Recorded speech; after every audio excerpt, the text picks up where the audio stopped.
Hi everybody, my name is Madeline and this is my presentation on flexible seating. So first of all, what is flexible seating? Flexible seating is the practice of providing various types of seating for students. So what this means is rather than having just regular chairs at desks and at tables that the students have to sit in all day or all class period, we would diversify that and give them beanbags, stools, chairs, couches, just different ways of sitting in the classroom to make them more comfortable in their environment. I think that this would especially be helpful with the younger audience, the younger generation, the younger students. I think that them having the power to make more decisions would lead to them being more interactive and more excited to be in class and to learn.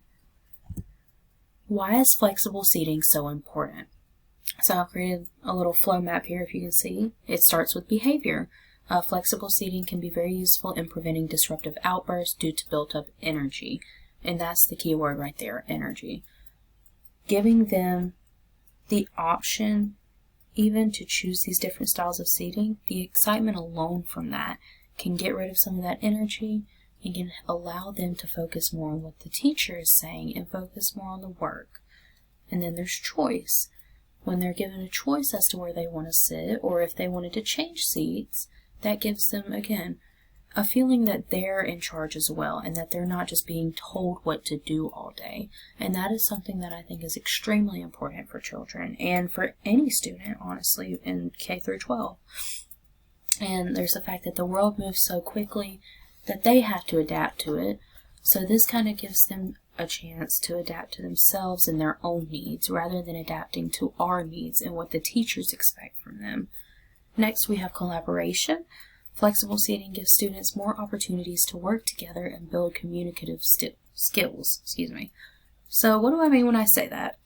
Well, when I say communicative skills, the chance for that comes up when there is actually a little butting of heads or a little issue. So having the flexible seating obviously means that not all of the seating is going to be the same. There's going to be an issue at some point when student A is sitting where student B would like to sit. This, I think, would be a great opportunity for us to talk about, letting each other know how we feel and why we feel that way. But I think that this could be prevented by the teacher just being very clear in the beginning of the semester and saying, these are the ground rules. We're going to allow the flexible seating, but you cannot have the same seat every single day. You have to understand that you would be willing to share with others. And then there's the sensory input. So sensory input. Stimulation is extremely important, especially in students that struggle with ADHD, ADD, or ASD. I myself struggle with ADD, and I have a family member who struggles with ADHD. And while we've done okay and we've been able to overcome that, I definitely remember some times where sensory issues were a thing. I felt very understimulated in class, and I've seen students go through the same thing that are very distracted and that can even distract others in that way. And really, if you just give them something different to work with or something else to focus on or fidget with as they're focusing on the teacher, that could help tremendously. Actually, one of the articles stated that flexible seating it operates in the same way that a fidget toy does. So that's interesting to note as well. Why is flexible seating a hot topic today? There are many pros, there are many cons, like control being taken from the teacher. There's a lot of talk about teachers not having enough control in the classroom. So I think that this is where it comes down to, does the teacher want to have flexible seating? If he, she, or they decides that flexible seating is right for their classroom, then that's great. If not, that's great. They don't have to do it. What I think is the biggest reasoning for flexible teaching to be a hot topic is the generational differences. So generational changes are bound to happen. I mean, we can't stop it. The 1950s schooling versus the 2000s schooling, there are very different systems with very different focuses, and our agendas shift. They shift yearly, they shift by the decade, and I think that embracing these new changes is important because we're trying to raise a new generation to take care of themselves and take care of society and the world better than we do. That's ultimately the goal, is to raise self-sufficient people that know how to take care of themselves. And I think that flexible seating, while it may not seem like that big of a deal, could be key in that. What does flexible seating involve? Okay, so I've made this little flow chart here. It obviously involves new seating styles, which you can see at the top. And then on either side, you have either increased attentiveness or decreased attentiveness. It involves both, just plain and simple. There are studies that prove improved scores and higher proof of understanding, and then there are studies that show struggle to grasp concepts, and studies that show that teachers lost control of the classroom. But overall, I do think that it creates, oh my goodness, I'm sorry, my dog is sneezing. I do think that it creates a safer environment, leading to more participation. That's a personal opinion, but this is just some of the things that flexible seating does involve. It also involves more communication between the child and the teacher and the student, because they're going to have to come to an understanding about this. This is more of a real world than an on a piece of paper type of deal, where the teacher would have to talk to them about behavior rather than the standards. The pros are sensory input, which we've already talked about. Stimulation is extremely important. Students need to stay stimulated so that they can take in what they are learning.